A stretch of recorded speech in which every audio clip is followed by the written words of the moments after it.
cumple con la promesa del matrimonio. ¿Se puede demandar o no se puede demandar? De eso vamos a hablar, por supuesto, el día de hoy. Muchas gracias por acompañarnos. Estamos en la multiplataforma, pero también nos pueden escuchar a través de la página web www.rpp.pe. Vamos inmediatamente ya con el primer tema. Tenemos el primer invitado ya conectado. Él es Percy Minaya, médico epidemiólogo y ex viceministro de Salud. Doctor Minaya, ¿cómo está? Bienvenido. Muy buenos días, Valeria. Muchas gracias por la invitación. A ver, en principio, doctor Minaya, un poco recordarle a los oyentes y televidentes de RPP cuáles son estos nuevos ajustes, los cambios en el protocolo del uso de la mascarilla y la presentación del carnet de vacunación. Han habido cambios progresivos, el último de los cuales nos dice que el uso de la mascarilla en lugares abiertos y conglomerados que se encuentran cerrados pero con buena ventilación es totalmente potestativo ahora, es decir, es una decisión de las personas usar o no usar la mascarilla, mientras que en lugares cerrados como por ejemplo los medios de transporte masivos, los autobuses, las combis, y en los hospitales sigue siendo obligatorio. Ese es el cambio último, el más discutido en ese momento, y también hay que saber que se antecede por una decisión de hacer también igualmente potestativo, elegible, el uso de la mascarilla en los colegios y las universidades, ¿no? Entonces, ahí va a ser, digamos, opcional. Son dos decisiones que se han tomado en secuencia en el último mes. Para alumnos y profesores, en el caso de los colegios y universidades. Para los alumnos.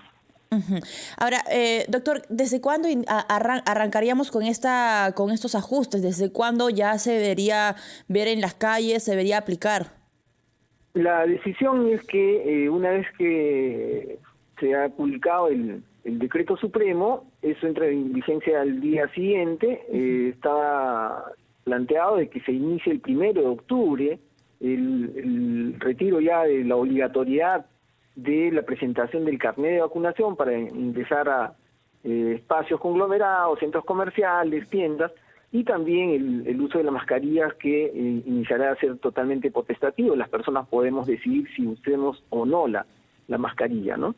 Esta situación, Valeria, ha sido decidida por el MINSA en un contexto en que tenemos las cifras más bajas en este momento de transmisión del COVID.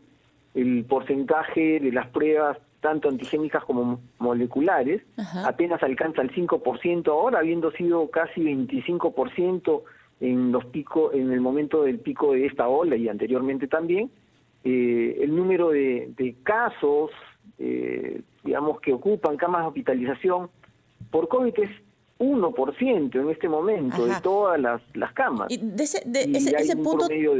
Sí, doctor, sí. Me parece muy interesante porque creo que ya estamos en condiciones de hacer una comparación, ¿no?, de este escenario hoy 25 de septiembre del 2022 a comparación de cómo empezamos cuando se inició esta pandemia y, bueno, la situación en temas de salud que estaban muy precarizados. ¿Ameritaba una medida como esta, doctor? Sí, porque si vamos nosotros a lo que ocurrió inmediatamente en esta ola, en la tercera ola, por ejemplo, cuando iniciamos el momento de la vacunación en el país, recordemos con trabajadores de salud, personal de las Fuerzas Armadas, lo extendimos a los adultos mayores y después al resto de la población, teníamos hasta un 50% de las camas de hospitalización ocupadas por casos moderados a severos de COVID. Hoy día es 1%. Es decir, las vacunas han hecho su trabajo. Y en lo que corresponde a camas UCI, recordemos que llegaban a faltar en esos días camas y teníamos 3.000 camas. Hoy día, 143 de todas las camas, que son casi 3.000, se encuentran ocupadas, es decir, un 5% de esas camas están ocupadas por casos de COVID. Un promedio de fallecidos igualmente, que siguen ocurriendo, y por eso es que no hay que bajar la guardia, llegan a ser 8 personas por día en promedio que van falleciendo por COVID, mientras que si nosotros comparamos con la cuarta ola y la tercera ola, nosotros teníamos en ese momento casi 200 casos por día. en la tercera ola y en la cuarta 47. Entonces, estamos en un momento en donde apenas 3% de los fallecidos por todas las causas en el país se deben a COVID. ¿Y dónde están esos? En personas que no han recibido sus vacunas completas. Ajá, buen dato. Hablamos de personas que tienen condiciones no transmisibles, y adultos mayores fundamentalmente, ¿no? Es ahí donde tenemos que hacer la mayor parte de los esfuerzos todavía. Ahora, doctor, la otra consulta, porque durante la semana, desde que se anunció estas modificaciones por parte del Ejecutivo, teníamos varias posturas, no solamente aquí en la capital, en Lima, sino también en otras regiones, Puno, Moquegua, Arequipa, en el norte también en Lambayeque, La Libertad, que algunos incluso decían que van a mantener el uso de la mascarilla. Mi pregunta, para que la pueda responder después de la pausa, es: ¿está bien que se haya decidido esa medida a nivel nacional o debió focalizarse quizá por regiones? Le pongo o lo dejo la pregunta sobre la mesa. Vamos a hacer una pausa y regresamos con más en Siempre en Casa. Nacional, tal como lo ha dictado el Ejecutivo, o debió proponerse, digamos, por regiones, doctor Minaya. Siempre es importante que verifiquemos qué es lo que va ocurriendo en el país, porque somos escenarios naturalmente distintos, geográficamente, culturalmente, en términos también de la distribución del espacio geográfico y de la concentración de población. Pero aquí, Valeria, hay que precisar, en general, nuestra cobertura con tercera dosis en el país alcanza el 72% y con cuarta el 20% entre toda la población. Ahora, claro, si hablamos de las personas que tienen más riesgo, de los mayores de 50 años para adelante, donde se concentran la mayor cantidad de personas con enfermedades no transmisibles, y obviamente los adultos mayores, la cuarta dosis todavía es baja, tiene 40% en cada tramo de edad. Entonces, ¿dónde está el mayor riesgo? ¿Dónde estamos encontrando nosotros la mayor cantidad de casos severos y fallecidos? Es justamente en estas edades. Doctor, al momento en que nosotros lideramos como una decisión el que no se utilice, o sea potestativo más bien, el uso de la mascarilla en los colegios, por ejemplo, no ha significado en el país un gran incremento de casos. Apenas 1 o 2 casos por millón de niños. Va a ocurrir una cosa similar seguramente con la decisión ahora. Pero donde hay que tener cuidado es en lugares donde no tenemos coberturas apropiadas de vacunación, con dosis de refuerzo. ¿Y se tiene identificado esas regiones? De repente, sí. A ver, ¿cuáles son las regiones, digamos, que tienen un nivel...? Son básicamente las regiones en el sur, por ejemplo, Puno, Madre de Dios, Ayacucho, Huancavelica, que seguimos teniendo cifras menores al 25% de cobertura de vacunación, inclusive en algunos de ellos. En el caso de Puno, por ejemplo, llegamos apenas al 11% de los mayores de 80 con cuarta dosis de vacunación. Ese es el esfuerzo que hay que hacer en este momento. Es decir, doctor, la definición, para que los oyentes y los televidentes lo puedan entender mucho mejor, a estas alturas, digamos, del partido, el avance de la vacunación de la cuarta dosis es muy baja, sobre todo en regiones como Puno, Madre de Dios, Ayacucho y Huancavelica. ¿Nos puede, por favor, y quiero aprovechar el tiempo, doctor, con usted, ¿quiénes se pueden ya vacunar con la cuarta dosis? Todos en general, pero nuevamente insisto, la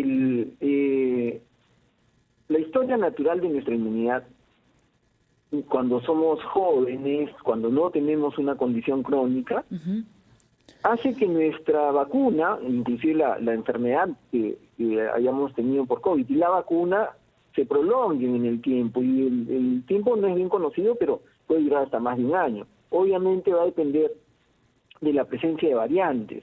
Esta variante Centauro, la Omicron misma, que han cambiado mucho, han desafiado la capacidad de las vacunas de contener la enfermedad. Pero tienen en ventaja, en general, de que protegen bastante bien. ¿Dónde es necesario? Porque se agota antes la inmunidad. En las personas con condiciones crónicas, en los adultos mayores, entre los 5 y 6 meses comenzamos a perder la inmunidad. Por eso es que personas que inclusive tienen la vacuna han sufrido condiciones de severidad o de fallecimiento. Y es por eso que es importante reforzarla cada vez, hasta que tengamos una vacuna más eficaz que pueda garantizarnos una duración de 1 año o superior. Pero en este momento es así. El desarrollo que nosotros tenemos que tener como país entonces es concentrarse en estos grupos de edad.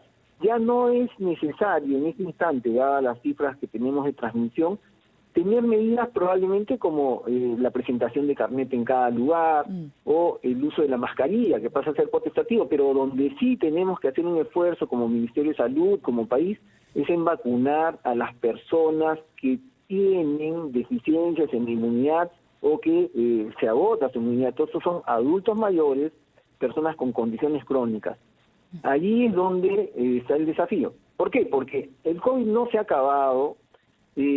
Hay discusiones también acerca de una posible 5ª ola. Eso es verdad, es posible, pueden haber 5, 6, 7 olas porque el virus sigue mutando, pero a quienes afectará siempre con mayor severidad será a las personas que están desprotegidas. No somos los más jóvenes ni los niños los que tendremos las condiciones más severas, sino los adultos mayores y las personas con condiciones crónicas. Ahí hay que reforzar la vacunación. Doctor, ¿qué es lo que está fallando, por ejemplo, en estas regiones que usted menciona, donde la aplicación de la 4ª dosis o el avance de la vacunación de la 4ª dosis en esas regiones como Puno no está alcanzando el nivel esperado? ¿Qué se debería hacer allí? ¿Debería haber, digamos, alguna estrategia un poco más focalizada en estas regiones? ¿Nos estamos quedando en qué? Sí, creo que como Ministerio de Salud, como gobiernos regionales, tenemos la responsabilidad de dar mejor información, de dar mejor seguimiento. ¿Por qué sabemos que tenemos, por ejemplo, 11% de cobertura de vacunación con 4ª dosis en los mayores de 80 años en Puno? Por dar una referencia, porque esas personas llegaron a ponerse la primera dosis. Entonces sabemos que no han completado. Entonces solo 1 de cada 10 en promedio ha llegado a ponerse la 4ª dosis. Se pueden hacer actividades de seguimiento, comunicación cara a cara, hacer un mayor esfuerzo comunicacional es vital con mensajes claros. Las personas en general hemos llegado extenuadas a este momento en términos de todas las medidas que se han tomado contra la pandemia. El Ministerio de Salud y el Estado están haciendo esfuerzos para que regresemos totalmente a la normalidad. Estas reglas lo incluyen, pero ahí viene el tema de tener más inversión y mejor organización para que en estos lugares que sí son bien conocidos en términos de regiones, provincias, distritos, hagamos el esfuerzo de mayor comunicación y llegar a esas personas porque seguirán expuestas y si el virus continúa mutando, podrán una fracción de ellas ser afectados y hacer casos de severidad o de muerte. Claro, y sobre todo con esas disposiciones, ¿no? De que ya no se va, va a ser obligatoria solamente el uso de las mascarillas en el transporte público y en los hospitales, ¿no? Estamos hablando de regiones que están más expuestas como usted lo señala. Ahora, sobre el carnet de vacunación, ¿en qué casos ya no se va o va a ser obligatorio presentarlas, doctor? ¿Cuál va a ser la situación, por ejemplo, con el uso? Básicamente es en el acceso a los hospitales y esto inclusive pierde fuerza si es que tuviéramos un buen sistema de seguimiento y control de las personas. En general, de alguna manera pasa a ser responsabilidad de las familias y de las personas el tener esa 4ª dosis, de acuerdo a esta disposición. Bueno, hay que manejar que este esfuerzo sea compartido, pero quiero decirle algo más, Valeria. Sí. Hay otros países en América Latina donde también se ha ya quitado esas restricciones, el caso de Argentina, Chile recientemente, Colombia hace meses.